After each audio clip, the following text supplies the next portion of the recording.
Anja, I have a question for you. If someone wants to start a podcast to build their business or their personal brand, but they're procrastinating for whatever reason, what's your message to that person? Just start. That is a simple message, but why you should start, I think, is the question we should answer. So the podcast you're planning on launching can serve so many different purposes. And before I start answering that question, I would just like to take a moment to talk about those quote unquote limiting beliefs people have, because most of them and most of the people listening to this episode will say, I don't have enough time, or am I good enough? Like, will anyone listen to me? Or it is too much work. And all of these things are true if you believe in them hard enough.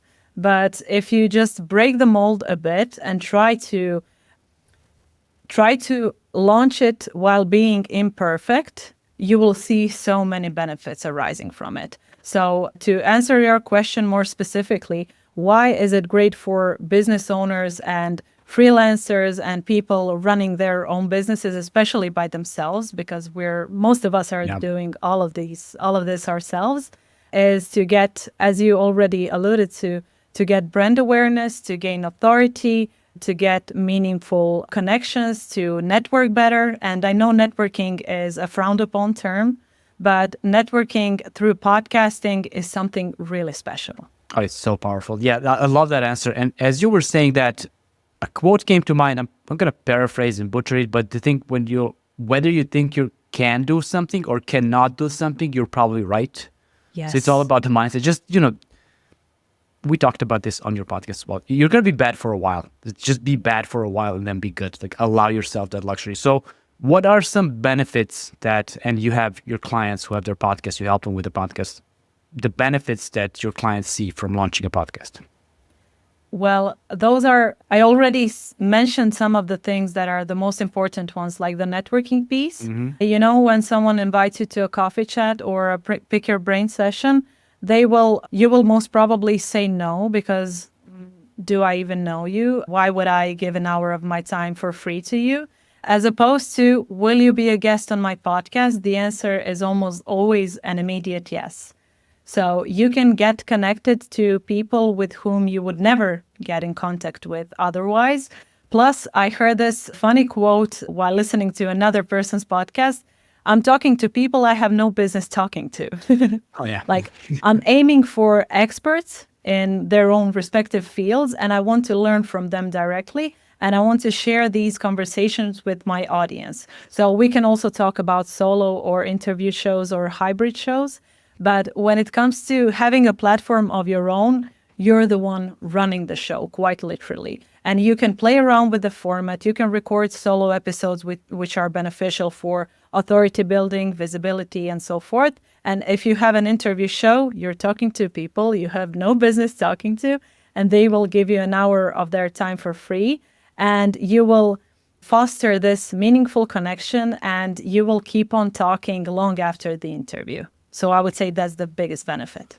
Don't think in terms of sales on the first interaction. Think about long-term, meaningful connections. Even if you never are able to sell to people that are your guests on the podcast, and you probably shouldn't invite something just to sell to them. Like, I think that's kind of low. But they will have people to put you in touch with. They will have their networks. Like, there's a compounding effect of building a network through the podcast that we're both experiencing. You've been doing it for a few years. I've been doing it for a few years. It just keeps growing and growing. It never stops. Now, what are the first steps? Someone wants to launch a podcast.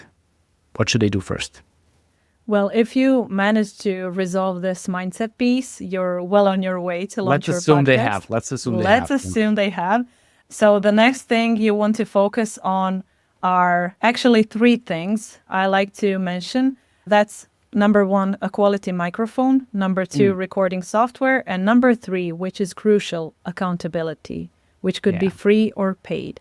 And when it comes to number one, the microphone, you don't necessarily need to have one. And I know that this is kind of controversial, but people stumble on these tech issues or equipment issues like, do I need to have a professional studio? Do I need to have a professional mic? Not necessarily, But you need to keep in mind the audience, the people who will be listening to your show. Is your audio crisp enough? Can they hear you well enough? So that would be probably the first thing, along with the mic, like a microphone or decent enough audio, which you can test and play around with. Number two, recording software. As you already know, there are so many free tools that are at our disposal right now. And to be practical, I use Audacity, which is a free tool.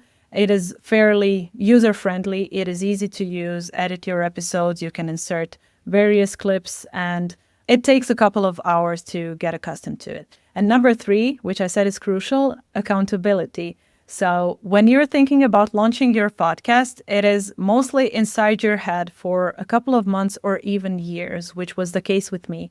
And once I went public, once I announced the launch of my podcast to my friends, business acquaintances, and my audience, for example, on LinkedIn, that is when the shift happens. So this accountability can be free and it can be paid. You can pay for a mentor, a coach to guide you through the process. And either way, whichever option you choose, you're far more likely to launch it once you're accountable to another person, because they will keep asking for it and you need to deliver. I heard this term, fear of public failure or fear of public embarrassment. You want to stay true to your word, and this will help you do it, because most of us, let's be real, need accountability. Oh, always. So do you think finding a co-host might help, or is it wise to have two people who never did a podcast start as co-hosts, or should you find a more experienced one? What's the advice there? That's a good question. And the answer is it depends.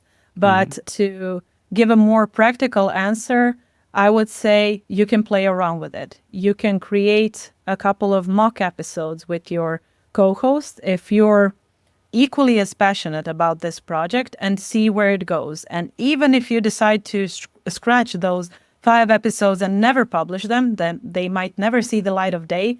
You still have some content. You can still pull out transcripts from those episodes, or certain clips you can both use for on your social media channels. So podcasting is always a win-win situation, even if you decide not to go public with it. So co-hosting is a bit of a different topic, because it is tricky, because you need to find a person who is, as I said, passionate enough, dedicated enough, who is reliable, trustworthy, and with whom you have a great dynamic, which is something you can't really fake. There is no recipe for that.